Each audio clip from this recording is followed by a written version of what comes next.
সবাইকে সালাম ও শুভেচ্ছা জানিয়ে আমি মোহাম্মদ রাকিবুল ইসলাম রুমেল সবাইকে অভিনন্দন ও সালাম জানাই আমাদের জামালপুর জেলা বাদচান্দি গ্রাম রাঙ্গামাটি রিসোর্ট থেকে। এখানে মনোমুগ্ধর পরিবেশ, যা আমরা ইতিমধ্যে আগে কখনো এইভাবে আমরা দেখিনি। আমরা ছোট থেকে দেখেছি, কিন্তু কখনো নদীর নিচে নেমে দেখিনি যে এখানে একটি আমাদের প্রাকৃতিক পরিবেশের সাথে এত সুন্দর একটি লাল রিসোর্ট করা যাবে।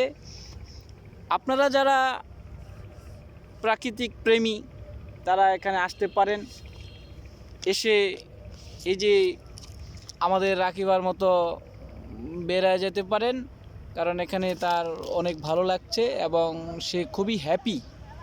তার জীবনে এই প্রথম আমাদের প্রাকৃতিক দৃশ্য দেখা। সে ছোট সময় একবার কক্সবাজার গিয়েছিল, যে অনুভূতি পেয়েছিল এখানে এসেও সেই অনুভূতিটি পেয়েছে। আপনি কি বলেন? হ্যাঁ, বলো। অনেক সুন্দর লাগছে, অনেক সুন্দর লাগছে, প্রকৃতিটা অনেক ভালো লাগছে। হ্যাঁ, আপনারাও আসবেন, আপনারাও আসবেন। এই যে দেখেন এখানে নদীর পাড়ের বন ফুলগুলো কিভাবে প্রাকৃতিকে সৌন্দর্য করে রেখেছে, এবং কিছু কিছু মানুষ এখানে আসার জন্য চাচ্ছে, কিন্তু আমরা এখন এটাকে নতুনভাবে রিসোর্টটাকে সাজাবো। তাই ভাবতেছি ইতিমধ্যে আমাদের ব্রহ্মপুত্র নদীর পাড়ে যে প্রাকৃতিক পরিবেশ ছিল সেই পরিবেশকে ধ্বংস করার জন্য ড্রেজার এবং মানুষের ক্ষতি করার জন্য তারা চেষ্টা করতেছে। এটা আমরা চাই না।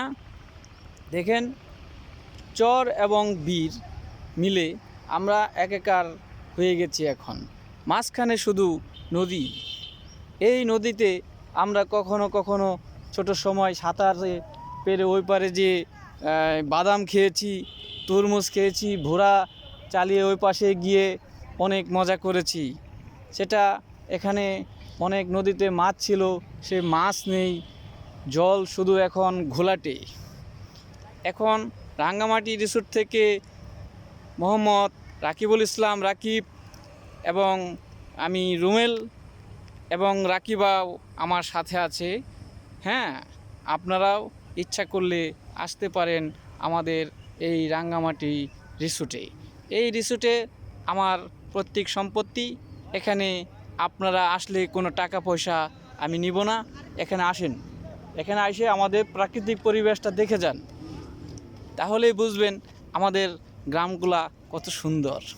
সবাইকে ধন্যবাদ জানিয়ে আবারও আমাদের জামালপুর জেলা রাঙ্গামাটি রিসোর্ট থেকে সবাইকে অভিনন্দন জানাই।